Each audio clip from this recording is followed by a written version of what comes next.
We are given AC is equal to AE. AC is equal to AE. Okay. AB equal to AD. This is also given.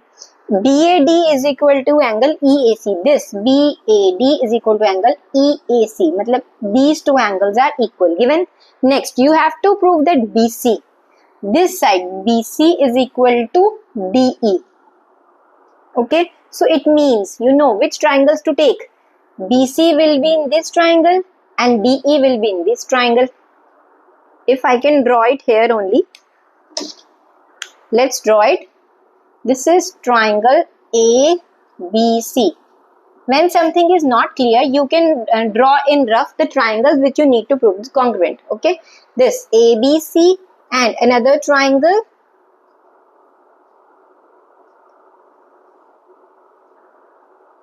because I need BC and another I need DE. So I will write here DE. Can we prove congruency? Let's see. AB is equal to its AD. Given. You can write given according to yourself. Everything is given directly. Proof, what to prove, that is also given. I can start with proof here. In triangle ABC and triangle ADE. Okay, let's start with first side.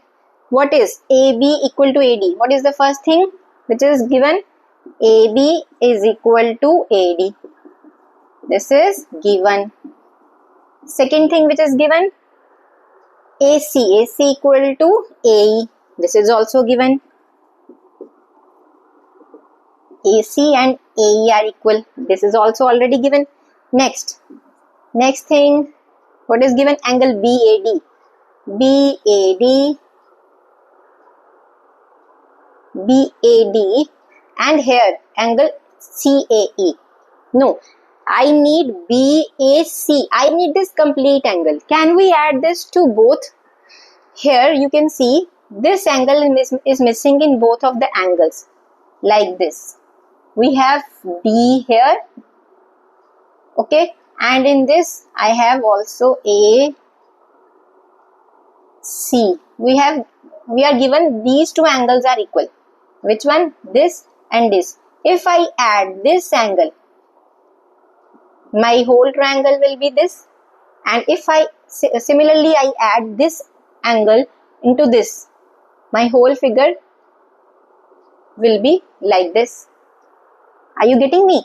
Triangle ABC, if I add, we are given that angle BAD is equal to angle EAC. Adding same angle to both sides will not affect anything. So I will add angle DAC. If I add this angle to complete to both sides.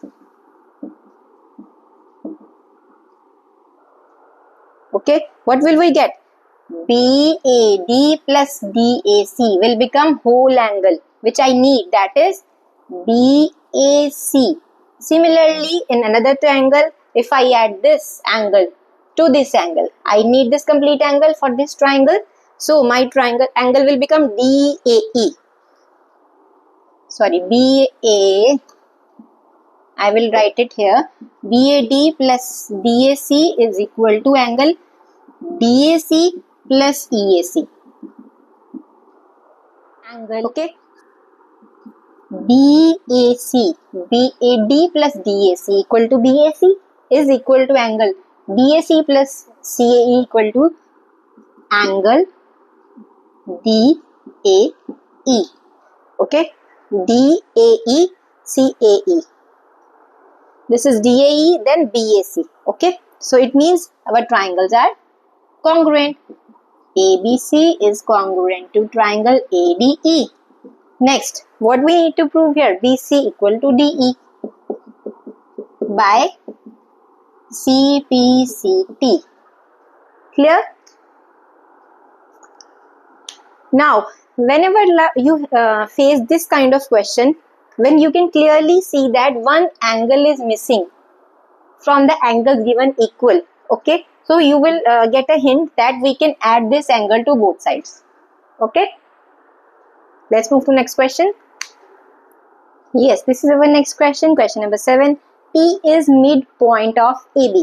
P क्या है? Mid point है. ये और ये मतलब equal है, half हो गए, मिड पॉइंट. ठीक है, तो AP equal to PB. We can write in the given AP equal to PB. Next, angle BAD कौन सा?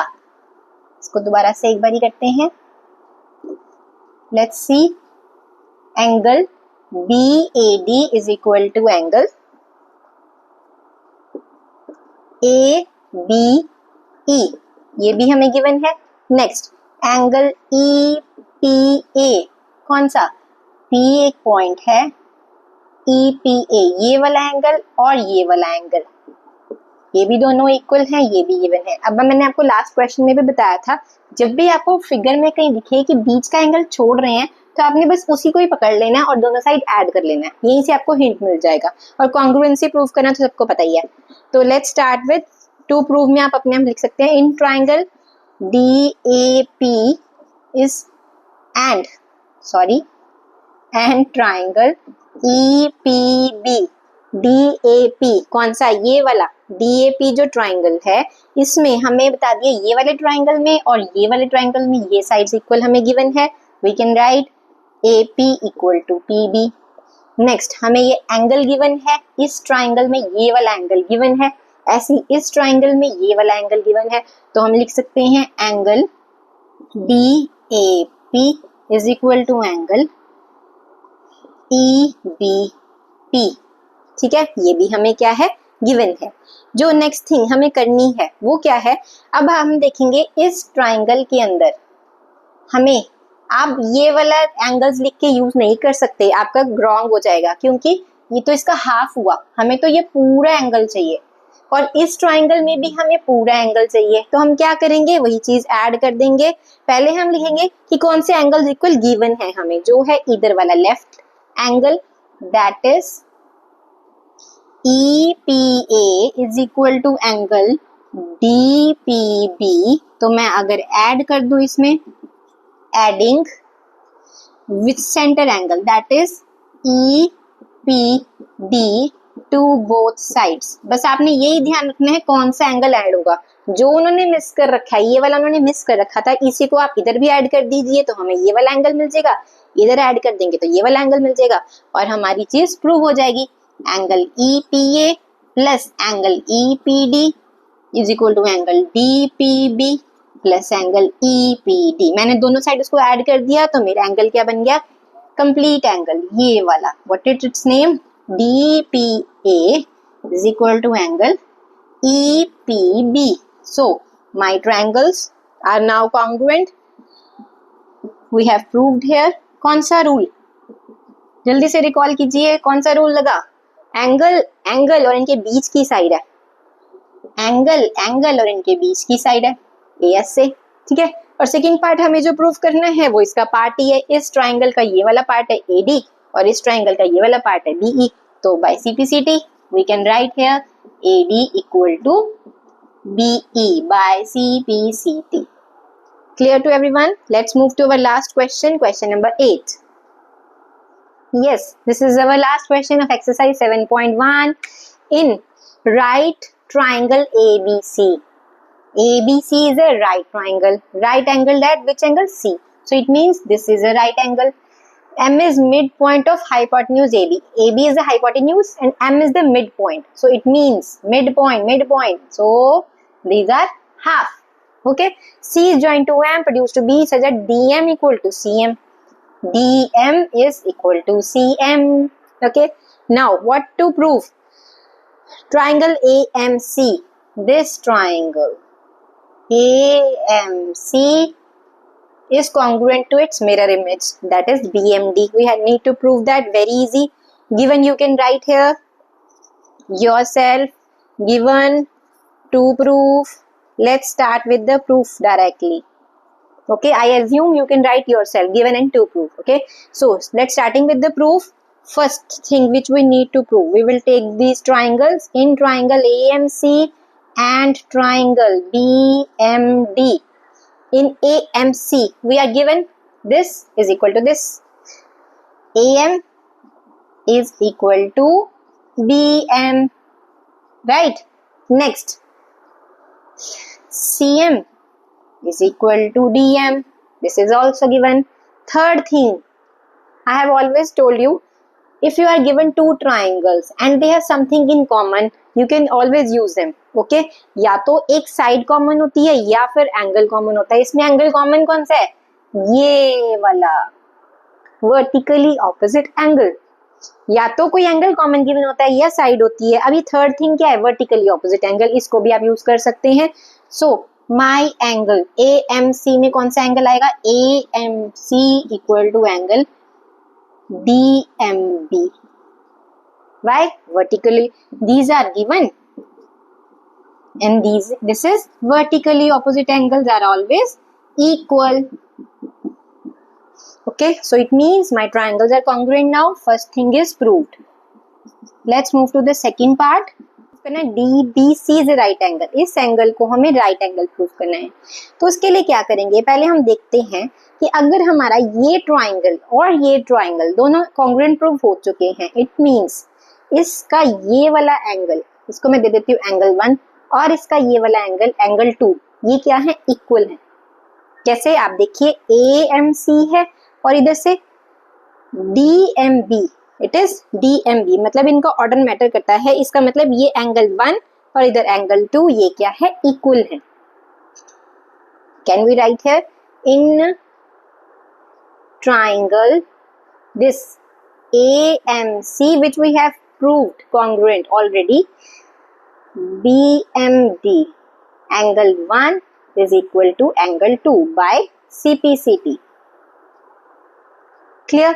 Next, अगर ये इसके इक्वल है, इसका मतलब अब आप देखें कि अगर हम इसको ऐसे ले लें, ठीक है, मैंने सिर्फ ये वाली चीज को ले लिया, ये है हमारी ACDB. क्लियर? इसके अंदर ये दोनों एंगल्स अगर इक्वल प्रूव हो गए हैं बाय CPCT, तो आप देखिए ये किस में होता है? दो पैरेलल लाइंस और बीच में ट्रांसवर्सल, तब भी तो ये दो एंगल्स इक्वल होते हैं ना. पर हमें तो गिवन नहीं है ये दोनों पैरेलल है, पर हम ये पता चल गया दोनों इक्वल हैं, तो हम उल्टे रीजन से इसको ये प्रूव कर देंगे कि ये दोनों लाइंस क्या हैं? पैरेलल है. बिकॉज 1 and 2 आर क्या है? Alternate interior angles. Okay, and they are equal proved. Okay, because so therefore this is because this is therefore, so we can say that these two lines are parallel. AC is parallel to BD. Okay, अब हम आप सोचेंगे इसका क्या use है? हमें क्या चाहिए? हमें तो ये पूरा चाहिए, ये पूरा तो है, ये पूरा चाहिए. ठीक है, अब मैं क्या करूंगी? अगर ये दोनों पैरेलल हैं, ये इसकी ट्रांसवर्सल है, तो इसका मतलब ये वाला एंगल प्लस ये वाला एंगल क्या हो गया? एंगल DBC प्लस एंगल, ये क्या बनते हैं? सप्लीमेंट्री एंगल्स बोलते हैं. अगर किसी को याद हो, दो पैरेलल लाइंस हो और बीच में ट्रांसवर्सल जारी है, तो ट्रांसवर्सल के इधर वाले दो एंगल्स, ऑपोजिट एंगल्स को क्या बोलते हैं हम? Supplementary angle. DBC equal to, sorry this is equal to angle ACB. क्या रीजन क्या है? Supplementary angles. ठीक है, अगर ये सप्लीमेंट्री है, ये 90 है, तो ये भी 90 हो जाएगा. कैसे? हम लिख सकते हैं angle DBC plus angle ACB is equal to 180 degree. Supplementary mean जिन दोनों का सम 180 डिग्री होता है. ठीक है, ये हमें 90 डिग्री पता है, गिवन है. ठीक है, ये अपने आप निकल गया 90 डिग्री. एंगल DBC कितना आ गया? 180 माइनस 90 इक्वल टू 90 डिग्री. हो गया हमारा कौन सा part prove? That DBC is a right angle. Second part हमारा प्रूव हो गया. अब चलते हैं हम थर्ड पार्ट पे.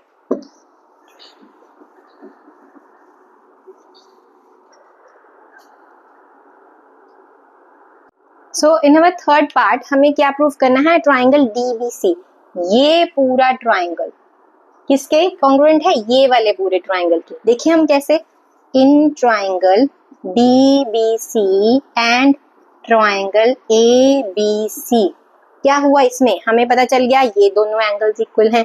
पहले तो हम यही लिख लेते हैं क्योंकि हमने अभी अभी प्रूव किए हैं, is equal to angle ACB, CB, ठीक है, ये दोनों इक्वल प्रूव हो गए।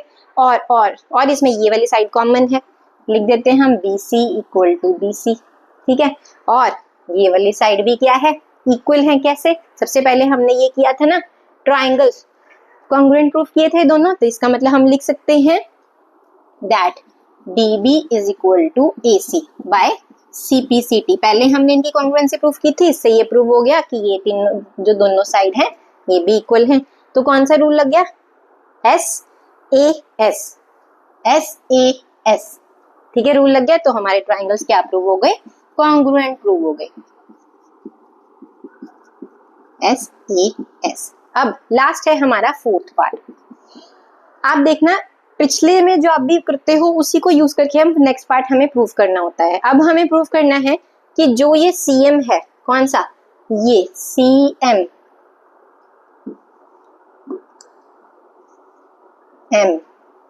CM किसके है, हाफ AB के इक्वल है, ठीक है।